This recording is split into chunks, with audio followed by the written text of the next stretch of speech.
nuclear submarines in this United States Navy is the greatest deterrent to Chinese aggression, and that is the first place I would go to increase American naval power. Our nuclear submarines are able to move stealthily, quietly, and effectively, and if we are going to deter China from invading Taiwan, the only way we're going to do it is to make sure that they don't know whether how many nuclear submarines from the United States of America are in the South China Sea and in that area and ready to strike on them if they decide to move on Taiwan.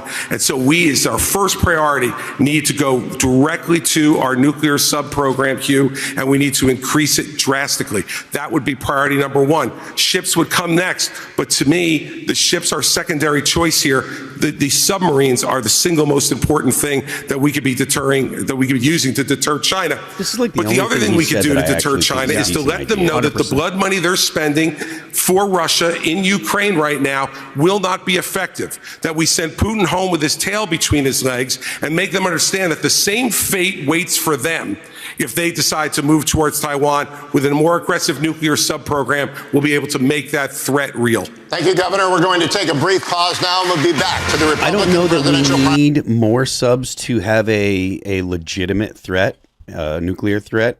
We already have subs. I don't think that it's a terrible idea to have more nuclear subs. The Trump rally just won't play. And keep in mind, the Chinese have nuclear subs on our west coast. I don't know if that's actually true. I would be shocked if they didn't. Well, are there more people watching the Trump rally? No, 7,700, and GOP debate's about 70K. But I can't. It's probably because it won't play. The stream won't play. So wild. Yeah, I that think is what it is. we can start recycling 95% of our spent nuclear fuel through closed system recycling systems, and just have so much more. I mean, nuclear powered submarines is definitely the way, with nuclear warheads ready. Nuclear power in general is such a massive opportunity for America. They haven't talked about graphene, which we're going to start. If we're going to reindustrialize our Navy, it's going to be with lightweight graphene materials and hydrogen fuel and nuclear power. These are the things that none of them got specific. I know they're limited with time, and that's why the president usually has science advisors to advise them on those things. But we are you gunning for that job, Ian? Yeah. Gunning. I like that. You're that gunning metaphor. for it. Yeah. I'm going to help the U.S. Navy become the greatest on Earth. I want ships that can go from underwater into outer space and back again. Oh, I'm with you on that. I told you my concern is space. You know, as long as we're able to get up there, I'm happy. Man, super lightweight submarines that can go up into orbit. Energy cool to me. tech. We need better propulsion technology, better energy conversion technology, things like that. Yes.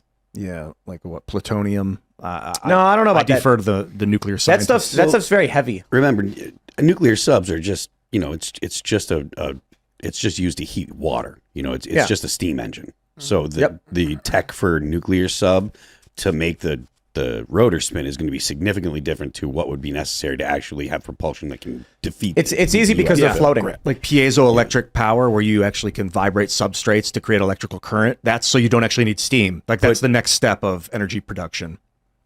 I don't know how that would transfer fusion into reactors, getting out man. to space. It would be though. lighter weight than having fuel on board or something, or like hydrogen fuel. Well, somebody already knows how to do it. Have you guys seen these videos from the UFO files the government's been like slowly putting out, that some of these have gone into the ocean? They visually confirmed, like the pilots have seen them go into the ocean and come out. I mean, somebody's figured it out. I don't know who it is. It's not hard to make an air and sea vehicle. Yeah. So we already have planes that can land on water. You could probably. I don't think it's a great feat of engineering to figure out how to make something that's to submerge it and then come back out. You know what I mean? I think at the speeds they're doing it and everything is really what they've been impressed by. That's the biggest problem is if you're talking about getting into space, like breaking Earth's gravity is really, really, really hard. Yeah. You have to be, it's 20,000 miles an hour is the speed you need to be to get out of Earth's gravity. They've got those spin launch systems. Have you seen those where they'll get it spinning really fast and you can get materials up really easy? Yeah. Slingshot basically spins around and then boom, straight up in the air. That's cool. Looks so cool. And then another thing they do is they'll bring a plane as high up as possible and launch from the plane so that it cuts down on a lot of the energy usage. But ultimately the plan is get everything on the moon. You build a moon base. This is what it was. This is the Artemis project, right? Yeah. You build a moon base so that you slowly transport energy and materials up there, and then you can launch for further missions. Yeah, they're working on the space elevator on the moon. Liftport is the company with Michael Lane. He used to work at NASA.